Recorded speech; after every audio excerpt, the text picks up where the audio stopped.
Welcome to Unleashed, episode number 500. I thought this was a good round number and deserved a bit of reflection, a look back, as well as what you can expect going forward. I'm your host, Will Bachman, and I should mention Unleashed is produced by Umbrex. You can visit us at umbrex.com. So, episode number 1 of Unleashed was published on April 16th, 2017. So this is just shy of 6 years, and we're currently at 335,000 downloads, which is many more than I ever expected, but pretty small in the great scheme of things. I think the Tim Ferriss show probably gets that every 5 minutes. So what I want to do today is to share 3 things. One, some of the deep personal history behind this podcast. I've never really talked about that, and maybe you'd find it interesting. Number 2, what I'm trying to do with the show now and the type of episodes you should expect to hear going forward. And number 3, some of the impact the show has had on me. All right, so some origin story. First, junior high school. So I went to Henry James Junior High School in Simsbury, Connecticut, and in 8th grade, I started the Henry James Herald. It was 4 pages, maybe it was 6 pages, a little photocopied kind of newspaper. My dad made photocopies at his office. I pulled together a few friends who each wrote articles longhand, and then I typed them up on an IBM Selectric typewriter, and my dad photocopied it at work. I think that I sold these for $0.25 in the lunchroom. Maybe I gave it away for free. I'm not sure. So that was the very beginning of my adventures in publishing. And then in high school, sometime around junior year, I thought it would be fun to start an alternate to the school newspaper, because the actual school newspaper came out twice per semester. It was boring. It didn't really have any news. It was a class. I think it was pretty lame. Anyway, it's somewhat hilarious to me now that the way I approached this was I approached my guidance counselor with this idea of doing an alternate newspaper. And of course, my guidance counselor told me, well, just join the official school newspaper. So I'm somewhat disappointed that I didn't start that alternative paper. It might have been fun, although I probably didn't have time for it. But it was a good lifelong lesson not to ask those in authority for permission to do something that is outside the control of that authority. The answer is always going to be no. So I did not really do any journalism in high school at all, or any kind of publishing. But the bug remained. And then in college, I joined the Harvard Crimson. I was a photographer because that seemed fun, and it seemed like less work than writing articles. I mean, I was doing enough writing for classes, and writing news articles seemed like a lot of work. And that really became my major activity in college. I did not know how to operate a single lens reflex camera, and then I comped the Crimson, and they taught me how to take pictures, develop the film, print photographs.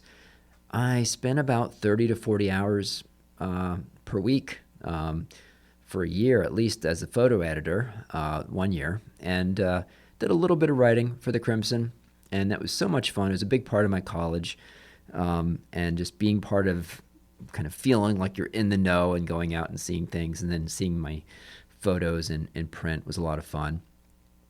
In college, one semester I produced some kind of yearbook for the ROTC in the Navy.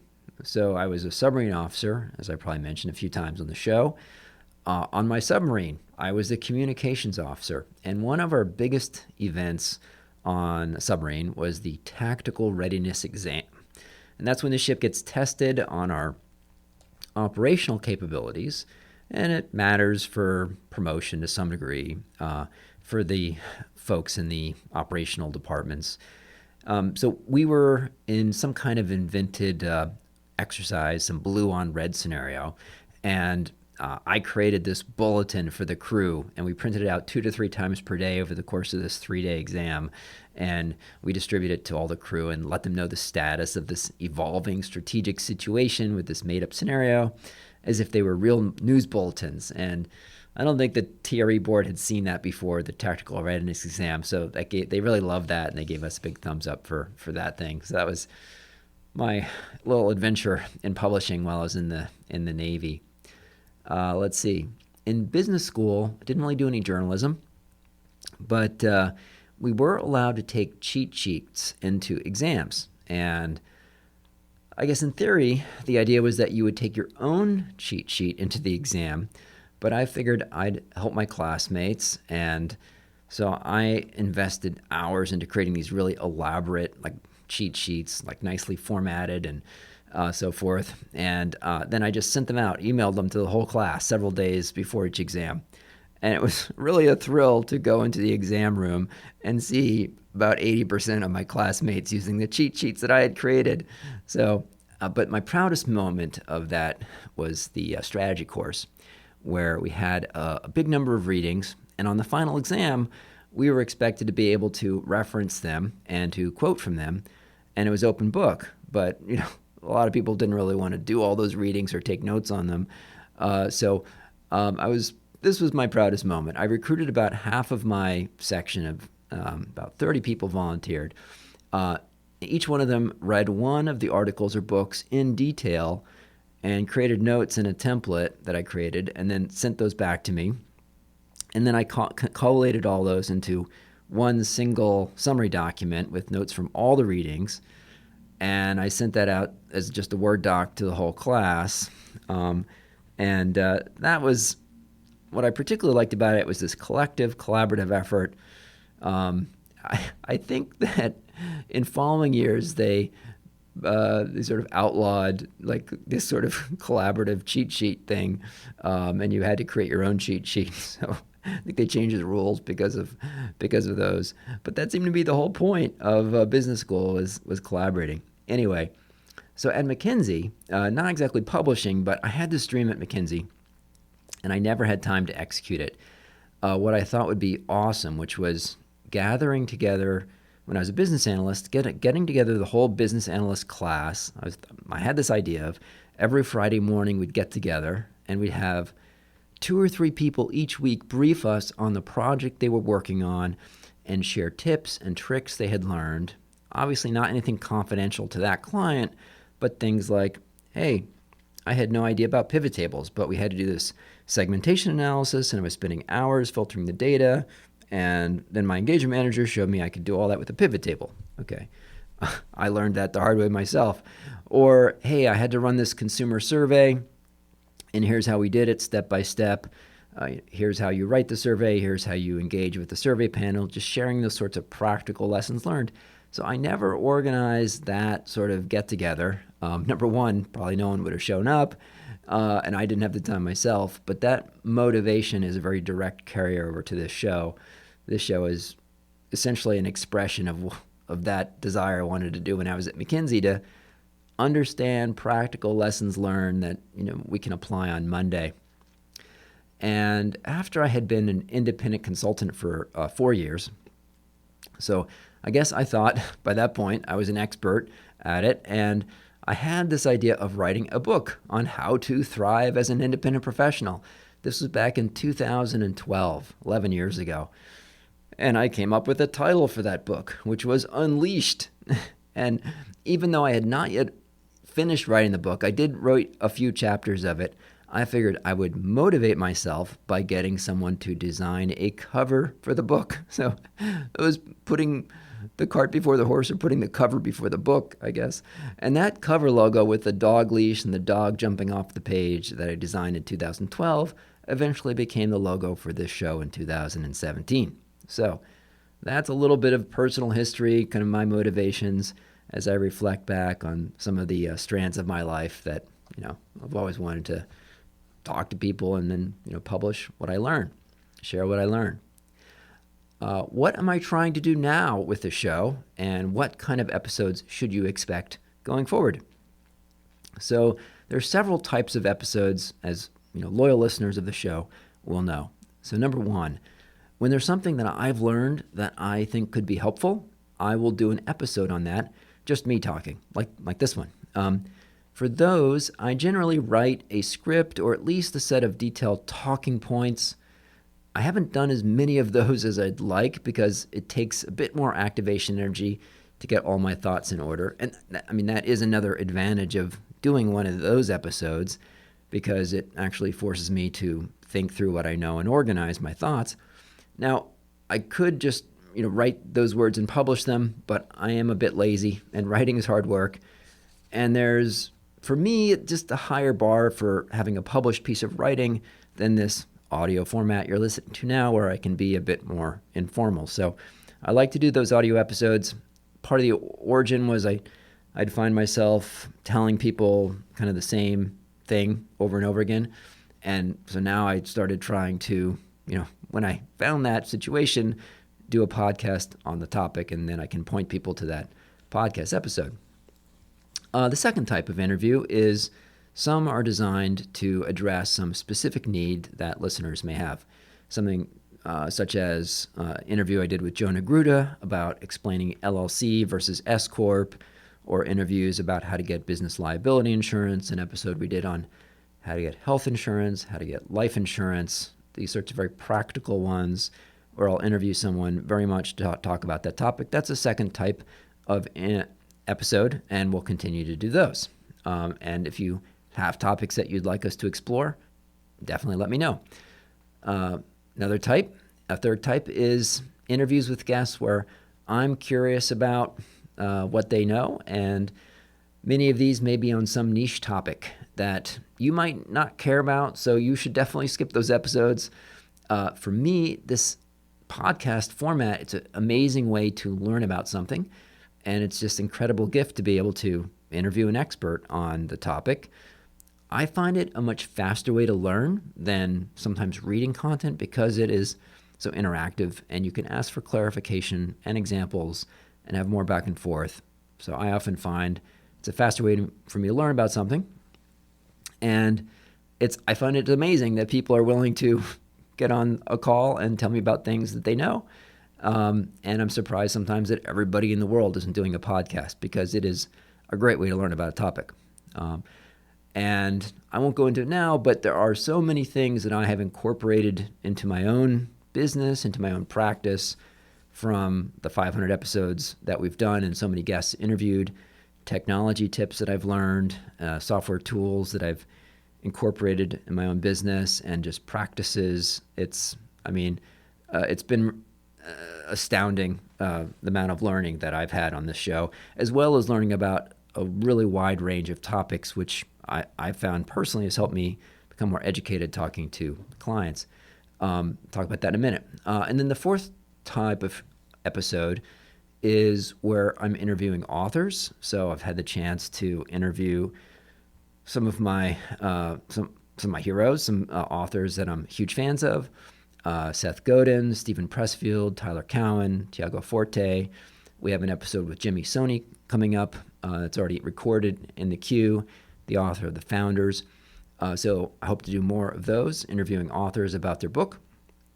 And it's really awesome to be able to have that conversation with the author behind the book. For me, it helps the book come alive, and I hope for you as well, and maybe motivates you to go check out the book if you think the conversation is good.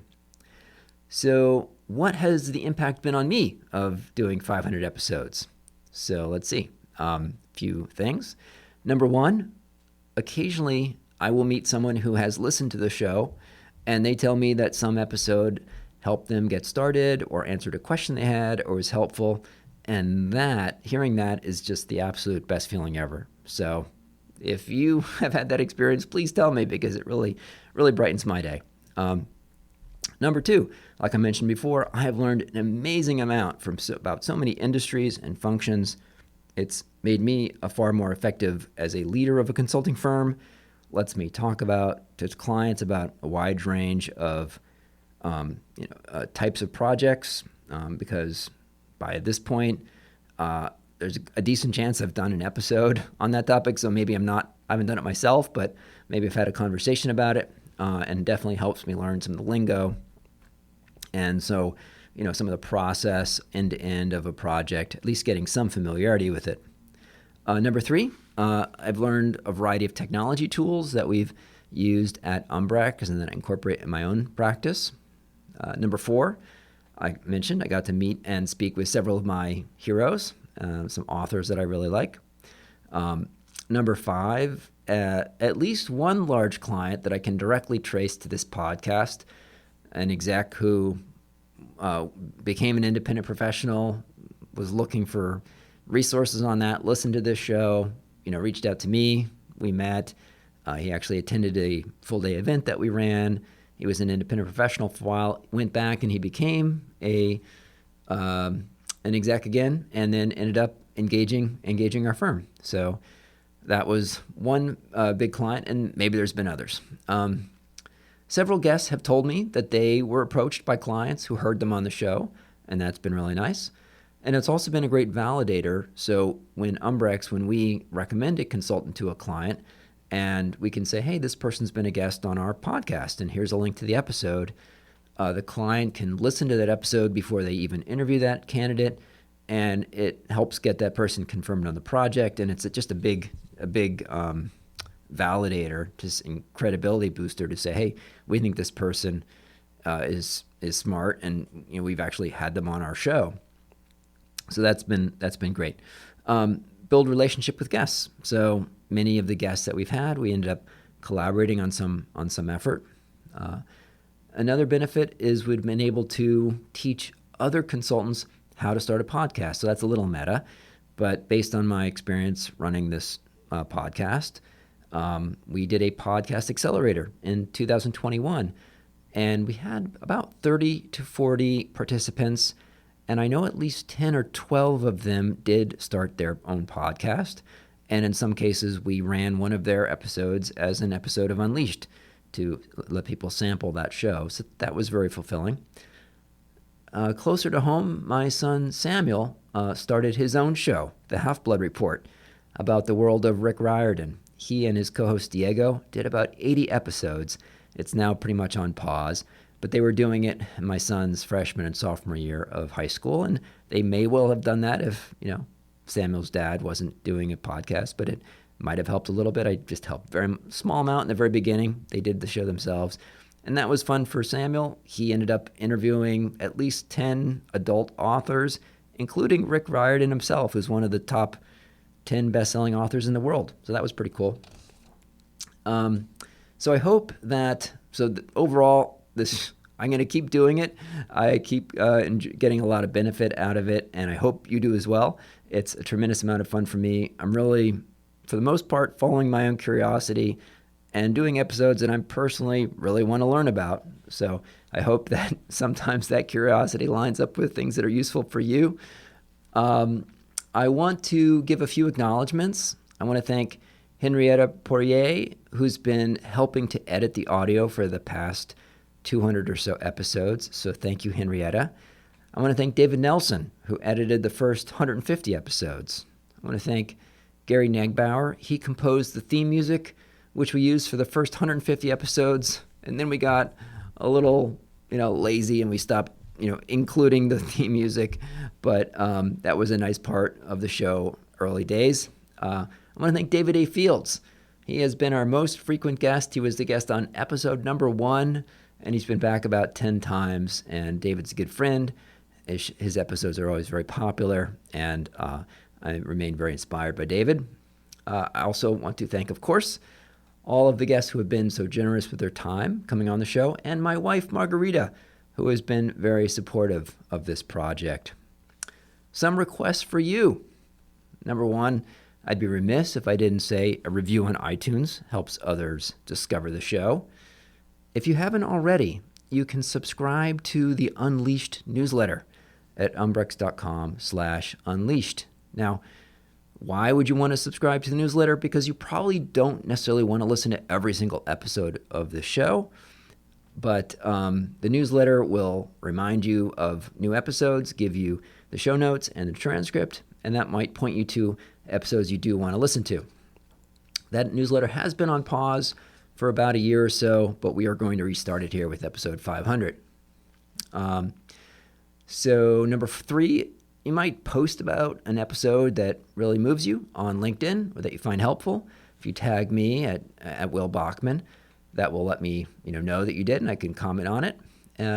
If you mention the show to someone who might find it helpful, that's great. Word of mouth is actually probably even more important than the social media for getting people to check something out. And finally, I would love to hear from you. So, do you disagree with something I said? Fantastic. I'd love to know why. Was there something that was helpful to you? Please let me know. Would you like to recommend a guest? Anything, any observation, shoot me a note at unleashed@umbrex.com. Or if you already know me, just use my regular email. So thank you for listening, and stay tuned for another 500 episodes. Thanks for listening.